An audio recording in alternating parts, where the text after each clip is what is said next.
patuloy na nagbibigay serbisyo. Pag-asa at saya. GMA Regional TV.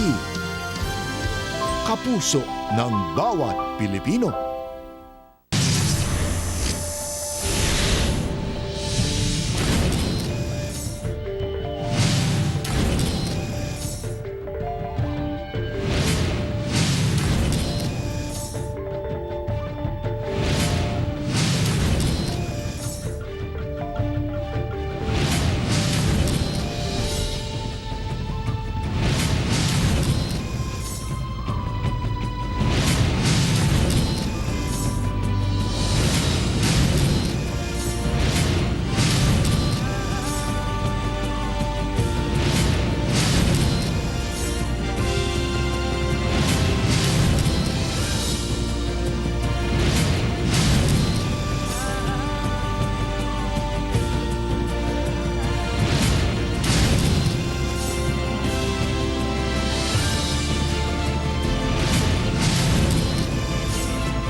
Ito ang GMA Regional TV, One Mindanao.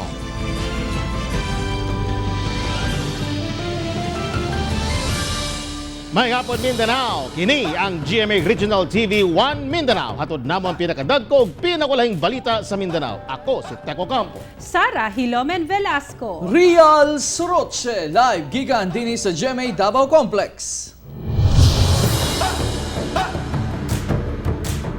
Wala madayon ang pagsaulog sa anibersaryo sa New People's Army human gitarget og smart bombs ang ilang kampo sa kabukiran sa Libak, Sultan Kudarat adlaw sa Pasko. Si Argel Relator alang sa dugang detalye. Mao kini ang pipila sa mga na-recover sa kasundaluhan sa kanhi kampo sa NPA sa boundaries sa Palimbang, Libak, Calamansig ug Senator Ninoy Aquino sa Sultan Kudarat adlaw sa Pasko. Ubay-ubay ka mga squad sa rebelde ang napatay humana igo sa GPS-guided smart bombs nga gitira gikan sa FA-50 fighter jets sa Philippine Air Force punting sa base camp sa Far South Regional Committee sa CPP-NPA. Nagpasalamat ang kasundaluhan sa mga residente sa lugar sa pagtugan sa dakong panagtapok sa NPA atol unta sa ilang 52nd anniversary ni atong December 26. Naunhan sa AFP og atake ang NPA og nailog ang ilang kampo kung asa gimontar ang bandila sa Pilipinas. Na-recover sa kampo ang 100 bandolier bags, improvised explosive device o IEDs, components, laptop, generators, nadaot nga baril ug mga importanteng dokumento. Giawhag sa kasundaluhan ang mga rebelde nga mubalik na sa sabakan sa gobyerno og mga nabuhing malinawon. Sa mga sundalo ng 6ID, you are spending Christmas at Mount Lumuton, but I'd like to congratulate you for the efforts na naayon sa utos ng ating presidente na masugpo ang communist terrorist group. Ako si Argel Relator para sa One Mindanao. Shuttle service sa Southern Philippines Medical Center na disgrasya. 5 ka staff sa ospital Samaran. Ani report. Daling gipangtabang sa mga medical technician sa Central 911 ang sakay nining shuttle service sa Southern Philippines Medical Center human madisgrasya alas 12 sa tungang gabi sa Diversion Road sa Maa, Davao City. Tumawagan ako ng 911 at police. So dali lang sila nakaresponde 911. So gidala agad sila sa ospital. Ihatod na unta ang 5 ka staff sa SPMC sa Mandog area apan pag-abot sa lugar, misarasay ang bus padulong sa usa ka gasolinahan.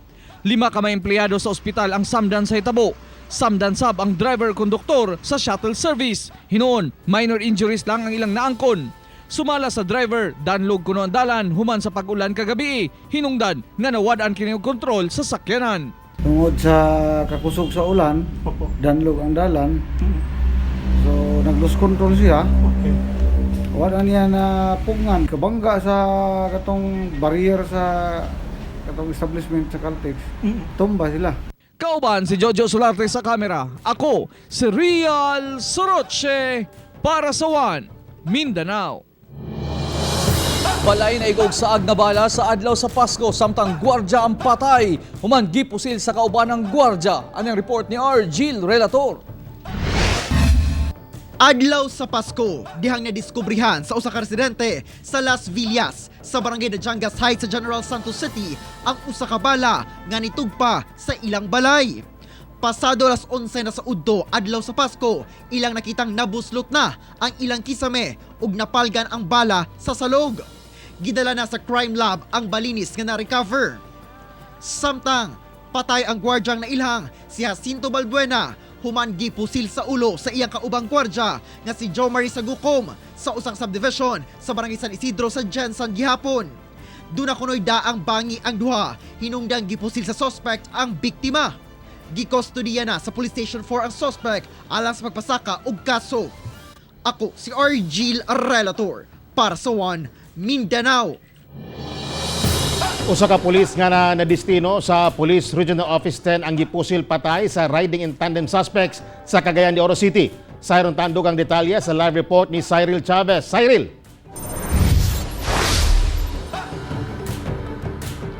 Yes, Tek, daghang anggulo ang ginalantaw sa kapulisan sa posibleng motibo sa pagpatay sa biktima. Usa na dinha ang pagka-bodyguard matud paniini kang kanhi Clarin Mayor David Navarro nga nasa drugs watch list o gipusil patay sab sa Cebu City. Dead on the spot si Patrolman Roy Aguas nakadestino sa Regional Personnel Holding Administration Unit kung ARPAW sa Police Regional Office 10. Human nga gipusil kini sa makadaghang higayon sa riding in tandem suspects Sabado sa hapon. Sumala pa sa mga nakakita, gikan og duty ang pulis sa Camp First Lieutenant Vicente Alagar sa Barangay Lapasan. Diyang mihunong kini sa usa ka vulcanizing shop aron magpahangin sa ligid sa iyang motor. Palakaway na unta ang pulis gikan sa vulcanizing shop diyang giduol kini sa mga lalaki nga nakamotor ug dayon gipusil kini tumong sa ulo sa biktima. Agi lang, literal, sakay dayon siya. Ninaog pa ang backright? O, daanan na ako ang backlight sonahan. Ninaog na daan? Nanaog na daan. Pero unsay dagway sa backright? Dili na mo ako ang naka helmet vision. Daghang anggulo ang ginalantaw sa kapulisan, may kalabutan sa pagkamatay sa biktima. Usa na dinhi ang impormasyon nga aduna kini kalambigitan sa mga parohinog sa Osami City ug ang pagkalabigit usab ang pangalan niini sa illegal drug trade. Apan padayon pa ang verifikasyon nga ginahimo sa otoridad. Katong adlaw anibersaryo sa NPA terrorist. So mao po pagkahitabo, so di po na nato i-discount no nga mga anggulo. So gawas ana sa iyang personal og sa iyang panarbaho, kay ba pa lang dunay na vehicle niya diya sa iyang area sa iyang pagtrabaho. So mao pay gasubayon sa atong investigator on case. Ginasubay usab sa otoridad ang mga CCTV footages at duol sa nahitabuan nga dakong tabang sa ilang investigasyon. Tek, nanawagan sab karon ang Kukpo ngadto sa publiko labi pa sa mga individual nga posibleng adunay impormasyon sa identifikasyon sa mga suspect nga may patay sa pulis nga mupatim-aw sa ilahang buhatan aron sab matagaan og hustisya ang pagkamatay sa biktima. Tek. Daghang salamat, Cyril Chavez.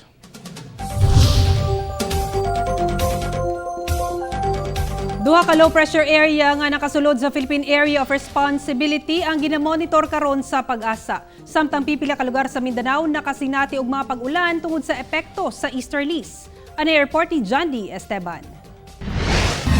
Adlaw sa Pasko nakasinati og kusog nga pag-ulan ang dakong bahin sa Kidapawan City. Hinuon walay natalang pagbaha o landslide sa lugar. Pipila usab ka lugar sa Cotabato nakasinati og zero visibility tungod sa kakusog sa ulan. Natumba ang punuan sa kahoy sa karsada sa Barangay Kinilis, Pulomolok, South Cotabato Sabado sa buntag. Nalukat ang ugat sa punuan sa kahoy human sa walay puas nga pag-ulan sa lugar. Wala hinuoy nasamdan sa insidente ug gitanggal gilayon sa disaster teams ang kahoy.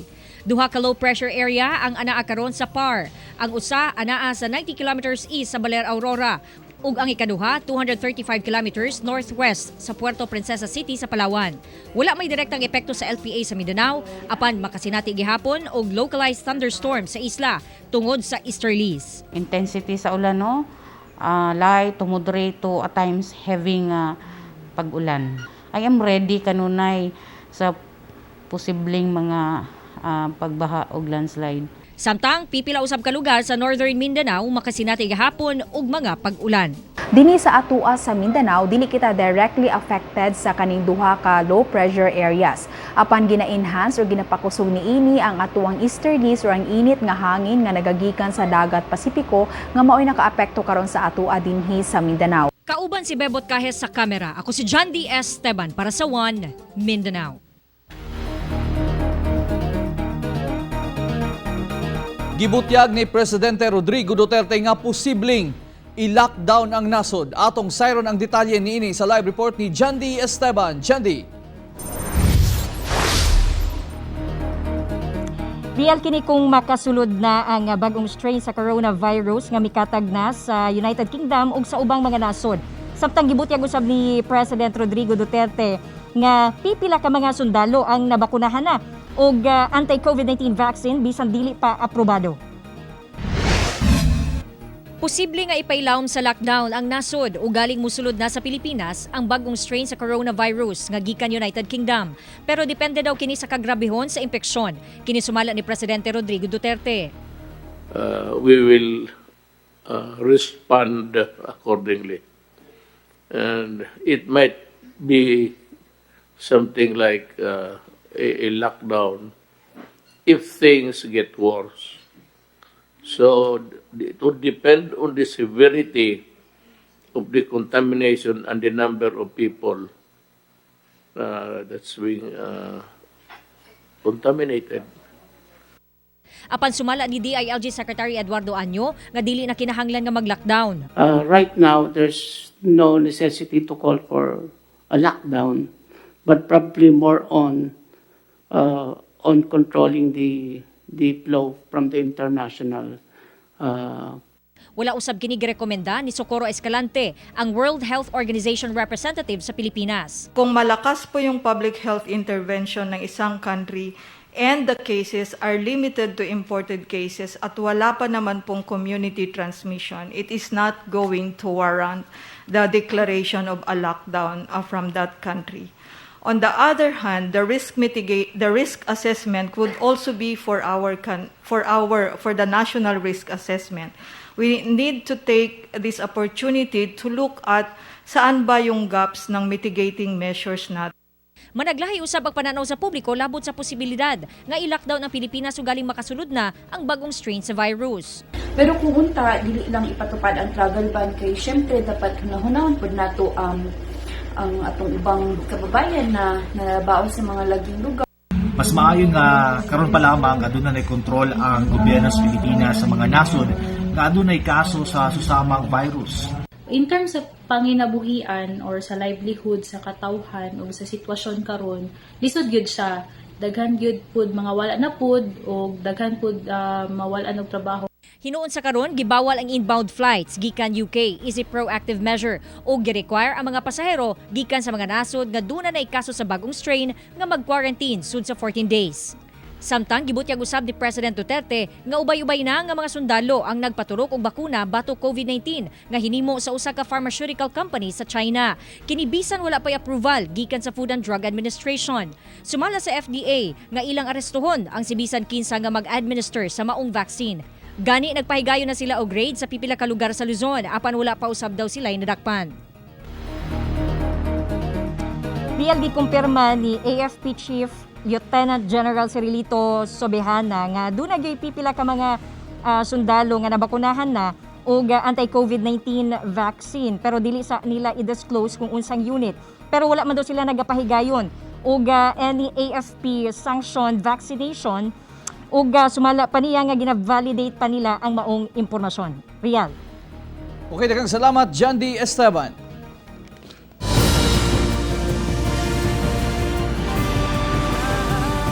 Ito ang GMA Regional TV, One Mindanao.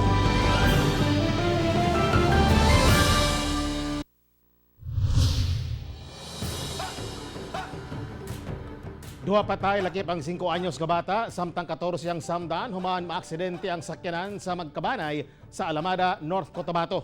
Nailan ang mga namatay nga sila si Liana Joyce Noble, 5 anyos, ug Ellen May Beharin, 22 anyos.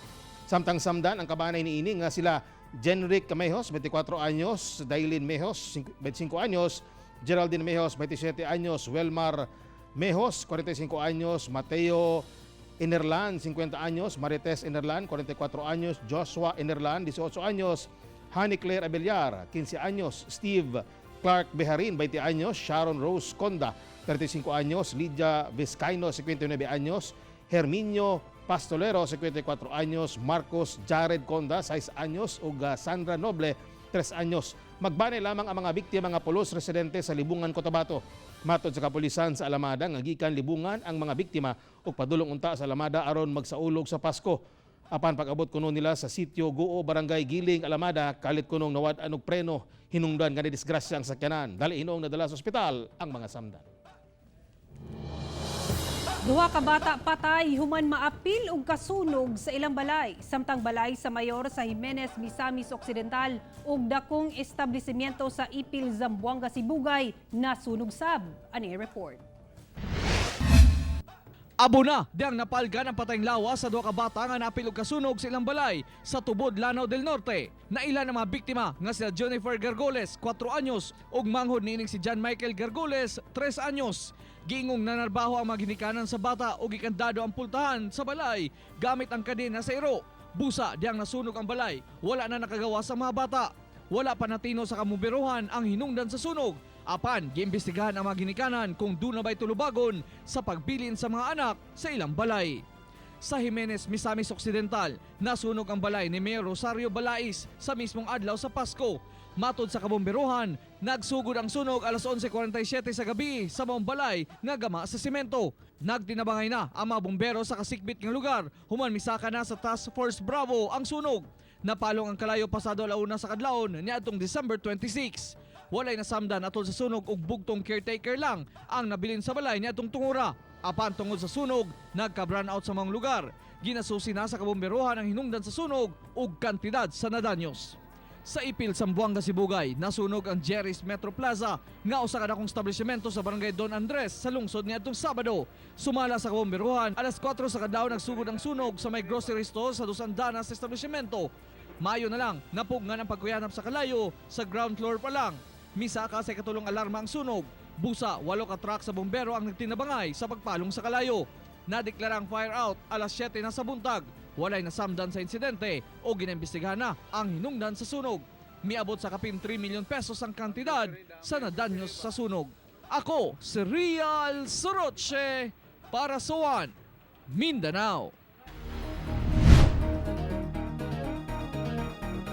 Misaka na sa kapin 80.7 milyon kataong nataptan og COVID-19 sa tibuok kalibutan. Samtang sobra 470,000 na ang nagkasakit nini sa Pilipinas ug 36,400 na ang dunay COVID-19 sa Mindanao. Lapas 80,792,000 katao na ang naigog COVID-19 sa tibuok kalibutan. Miabot na sa kapin 45,706,000 ang recoveries ug sobra 1,765,000 na ang namatay. Sa Pilipinas, 766 ang naduga nga kaso karong adlaw. Busa 470,650 na ang kinatibuk ang ihap niini sa nasod. 438,780 na sab ang recoveries ug 9,124 ang namatay. Ug sa Mindanao, 36,496 na ang nagkasakit og COVID-19, 31,109 ang naayo na ug 1,387 ang namatay. Pahugtan sa Zamboanga Peninsula ang maritime border sa rehiyon batok bag-ong COVID-19 virus nga gikan sa Malaysia. Ani ang COVID-19 update sa Mindanao, pinaagi nining report. Buot sa Department of Health Region 9 nga pahugtan ang border control ug kung mamahimo, idili una ang pagpasulod sa mga barko o bisan motorized pump boats nga padulong Zamboanga City gikan Malaysia kung asa natala ang mga bagong kaso sa COVID-19. Kini aron dili na makadugang sa ihap sa COVID-19 cases sa rehiyon. Hinuon gibanduan na ang mga Joint Task Force Commanders sa Zamboanga, Basilan, Sulu ug Tawi-Tawi nga pahugtan ang Maritime Patrol ug pugngan ang pagsulod sa mga barkong gikan Malaysia, ilabi na kung dunay pasahero. September 24 dihang giundang ang biyahe sa mga Filipino deportee pabalik sa Zamboanga City gikan Sabah, Malaysia tungod sa mga kaso sa COVID-19 didto. Miabot na sa 3,608 ang total COVID-19 cases sa Zamboanga City, 3,296 ang recoveries ug 163 ang namatay. Sa Davao City, usa ka 87 anyos nga lola nga taga Bukana ang nalakip sa 20 ka nagpositibo sa COVID-19 niadtong Sabado. Samtang ikatulo ang Davao City sa dunay pinakadaghang kaso sa COVID-19 sa nasod niadtong Biyernes nga anaa sa 99 ug ikaupat kagahapon sa ihap nga 42. Misa ka na sa 8,564 ang confirmed COVID-19 cases sa Davao City, 6,785 ang recoveries ug 384 ang namatay. Sa Cagayan de Oro City, usa ka 24 anyos nga buntis nga taga Bunbon ug days old nga baby girl nga taga Lumbia ang nalakip sa 53 ka nagpositibo sa COVID-19. Ana-ana sa 2,837 ang kumpirmadong kaso sa COVID-19 sa Cagayan de Oro City, 2,379 ang nakarecover na ug 94 ang namatay. Sa General Santos City, 3 ka empleyado sa gobyerno ang nalakip sa 7 ka bagong nagpositibo sa COVID-19. Lakip sabang 11-month-old baby boy ug usa ka seafarer. Dunay 1,351 ka kumpirmadong kaso sa COVID-19 sa General Santos City. 1,206 ang naayo na ug 57 ang namatay. Ako si Sarah Hilomen Velasco para sa One Mindanao.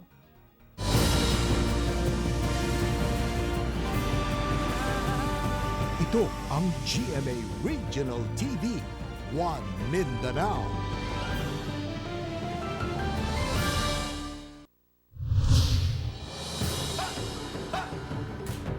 Usa ka senior citizen nga natulog lang sa dalan sa Villanueva, Misamis Oriental ang patay. Human nga gibunalan og kahoy sa ulo sa giyong suspect nga hubog.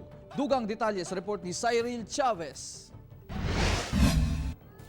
Sa kuha sa CCTV sa duol nga patigayon kung asa natulog ang biktima, makita nga naghigda lamang kini og kalit nga giduol sa suspect nga adunay dalang kahoy ug dayon puspos sa ulo sa biktima sa makadaghang higayon. Dead on the spot ang biktimang nailang si Mario Paganapan, 60 anyos, residente sa Puro 4, Kitamban, Binuangan, Misamis Oriental.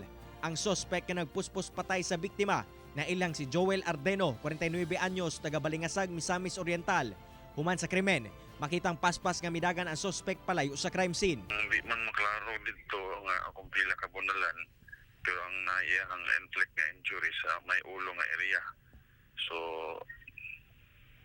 mura kuan man siya nga kuan, vital part sa usa ka tao ang ulo nga hinungdan sa pagkamatay tungod sa pagkawala sa dugo. Hinoon atol sa gilusad nga hot pursuit operation sa kapulisan, nadakpan na sab ang suspect kinsa mga tubang karon og kasong homicide. Itrepingan lagi siguro niya kay kinatulog ra mong good ni siya kaning kuan usa ka tao, natulog ra sa daplin sa dalan ba. So kini pong suspect hubog. Ako si Cyril Chavez para sa One Mindanao.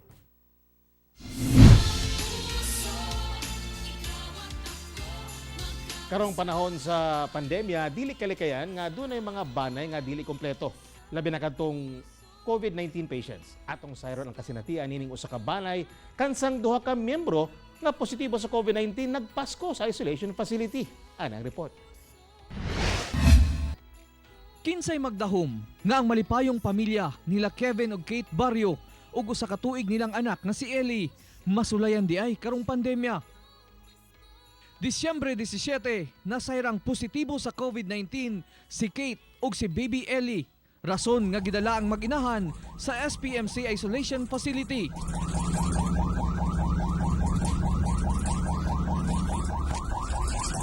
COVID positive ng duha sa akong anak, sa akong 1-year-old na baby. And then may amoeba po siya at saka pneumonia. And by God's grace, jud akong anak ka nang recovering na ng duha. Pero still, we miss our family so much. It's not typical na Pasko na lang sa pamilya, very first time. Nahugno man tungod sa panghitabo, mas gikaguol nila na sa ulugon nilang Pasko na dili kumpleto kay si Kevin anaa sa balay naka-quarantine. Apan, nagpabilin silang likoon bisan sa hagit sa COVID-19. Tight no, ang Pasko, basta kanang kulang inyong pamilya, dili mo kumpleto, wag gyud lami no. Lisod kayo kung bata involved nga magsakit. Hinoon kanunay man silang nagakita pinaagi sa video call. Kaluoy sa Ginoo, bisan grabe ang ilang simptomas, naayo sila o gilauman nga sunod adlaw, mamahimo na silang makagawas ug ang amahang si Kevin, pahumanay na usab ang iyang quarantine. Ang ilang kasintian, kakuhaan og leksyon, hilabi na sa pagdubli ingat sa kalabang dili nato makita. Rason nga maisugon silang giambit ang ilang storya sa GMA Regional TV 1 Mindanao. Always niya ginapray na maayo na sila, maayong bata, makagawas na sila para makabalik na sila diri sa MUA. Gimingaw naman pud mi kayo sa ilaha. Please stay at home if dili kailangan mo gawas. And at the same time, wash your hands, take vitamins always. Gipamatud-an sa pamilyang baryo nga mopatigbabaw gayud ang gugma. Bisan pa man ang kalaban, pandemya. Ako si Real Soroche para sa One Mindanao. Upat ka adlaw una ang bagong tuig, misaka na ang presyo sa pipila ka prutas sa Kidapawan City. Samtang hinay gihapon ang palit sa mga prutas sa Zamboanga City. Ane report. Sa ulahing monitoring sa presyo sa mangga, ang presyo niini halos kapareha lamang sa 1 kilong karning baboy. Ang hinog nga mangga sa merkado sa Kidapawan City muabot na sa 200 pesos matag kilo. Misaka kini 80 pesos kumpara sa maging bulan sa Nobyembre, kamukabat lamang sa 120 pesos ang kilo. Matod sa mga vendors nga kulang ang supply sa mangga nga ilaha pang ginaangkat sa Digo City, Davao del Sur. Dugang pakuno ang tracking ug labor fees. Gani sa bawat kilo sa mangga nga ilang ginabaligya, muginansya lamang sila og 15 ngadto 20 pesos. Bisan gani kuno og dili maayong klase sa mangga ang ilang ginakumpra, aron lamang dunay sila'y mabaligya sa ilang mga suki. Wala man kuno reklamo ang mga mamalitay, pero hinay ang palit sa ilang mga baligyang mangga. Gawa sa mangga, misaka na usab ang presyo sa grapes. Ang seedless nga kani 200 pesos ang kilo, ana kini sa 250 pesos sa kasamtangan. Ang dili seedless nga grapes nga kani 180 pesos ang kilo, ana kini sa 200 pesos sa kasamtangan. Sa Zamboanga City, minus ba ang palit sa mga prutas bisan wala misaka ang presyo niini. Ang apple ana sa 20 hangtod 30 pesos ang buok, depende sa gidakon. Orange 50 pesos ang kilo, pinya 20 ngadto 30 pesos ang buok, peras 80 pesos ang kilo. Ang buongon o pomelo nga gikan Davao 40 pesos ang kilo. Melon 50 pesos kada kilo. Chico ug bayabas ana sa 120 pesos ang kilo. Ang manggang hinog 300 pesos ang kilo. Grapes nga ana sa 400 hangtod 500 pesos ang kilo. Nagtuo mga negosyante nga nabalakang mogawas ang mga tao aron mamalit og prutas tungod sa hulga sa COVID-19. Okay lang naman po yung mga presyo. Hindi naman po tumataas yung mga apple namin at saka mga ibang prutas hindi naman po tumataas. Mahina talaga yung benta namin ngayon. Okay. Dahil kaya po sa pandemic ngayon. Ako, si Teco Campo para sa One Mindanao.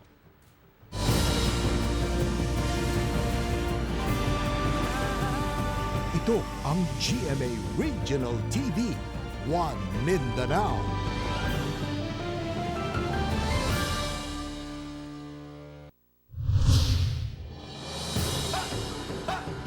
Duha ka babae sa Cagayan de Oro City ang patay human magbangga ang ilang gisakyang motorsiklo. Samtang 5 samdaan human gidaro sa trailer truck ang pick-up truck sa Gitagom, Misamis Oriental. Dugang detalye sa report ni Cyril Chavez. Patay diha dayon si Mary Ann Toto Bacaro ug Ana Marie Malate, pulos mga minor de edad, human magsungag ang ilang mga gisakyang motor sa Palalan Road sa Barangay Lumbia, Cagayan de Oro City, alas 2 sa kadlawon adlaw sa Pasko. Sumala sa investigasyon, sakay si Bacaro ug kaubanan niini nga si Maylin Quaresma Oligario sa motor nga gimanihuan ni Bernie Joy Panes taga Malubog, Lumbia. Diyang gibanggaan sila sa motor nga gimanihuan ni Mitisil Cabañez, 22 anyos taga Baluarte, Lumbia kung asa sakay si Malate. May counterflow kuno ang motor nga gimanihuan ni Cabañez, rason nga nagsampok ang duha ka motor nga miresulta sa pagkamatay sa duha ka biktima, samtang samdan usab ang ubang mga sakay niini. Di na sa maitsura ang mga motor tungod sa kakusog sa impact. Kasi sa investigasyon katong isa ka motor murag naay gigukod, murag nabay drag race no og kuan og ingno na to. Hinungdan nga ang isa murag relax lang mag-drive kay lagi pahangin-hangin, so naigo, so mo tong naigo ang ulo sa pavement, so mo hinungdan sa pagkakalas kinabuhi. Samtang sa Gitagom, Misamis Oriental, gidaro sa usa ka trailer tanker nga gimanihuan ni Jolven Uy, kining usa ka pula nga pick-up nga gimanihuan ni Janalay Jadji Daud, 43 anyos taga Tuburan, Lanao del Norte, bandang alas 3 sa kahaponon adlaw sa Pasko. Ana sa 5 ka individual ang nasamdan atol sa insidente. Hinoon ana sila sa luwas nga kahimtang human nga nadala gilayon sa OWA Hospital sa Alubihid, Misamis Oriental. Padulong kuno og Cagayan de Oro City ang trailer tanker diyang nawad-an kini og kontrol tungod sa kadanlog sa dalan. Hinungdan nga nabanggaan niini ang pick-up truck. Padayon pang gipangita ang driver sa truck nga misibat human sa hitabo. Kauban si James Yap sa kamera. Ako si Cyril Chavez para sa One Mindanao.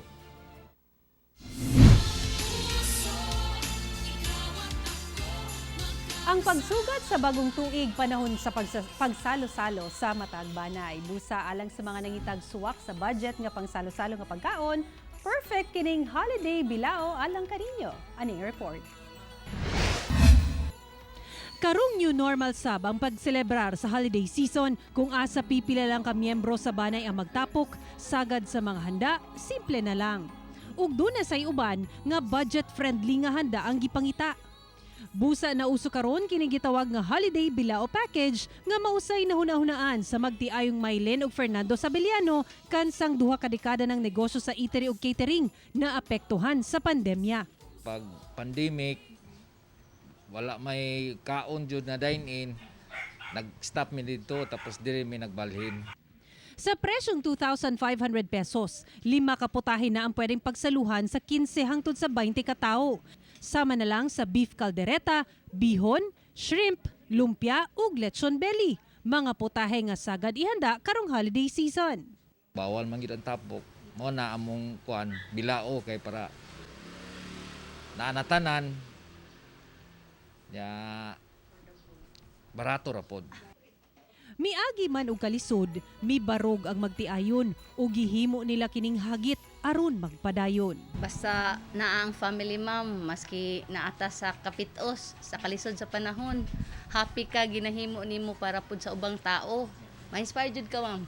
Kauban si Jojo Solarte sa kamera, ako si Sara Hilomen Velasco para sa One Mindanao. Mga kapuso, upat kaadlaw na lang una ang bagong tuig. Mga kapuso, way puwas ang among paghatod og balita. Bisitahin ang www.gmaregionaltv.com ug mag-subscribe sa official YouTube channel sa GMA Regional TV. Busa mga kapuso, ayaw polay sa mga dagkong balita sa nagadaing reyon sa nasod, subscribe na.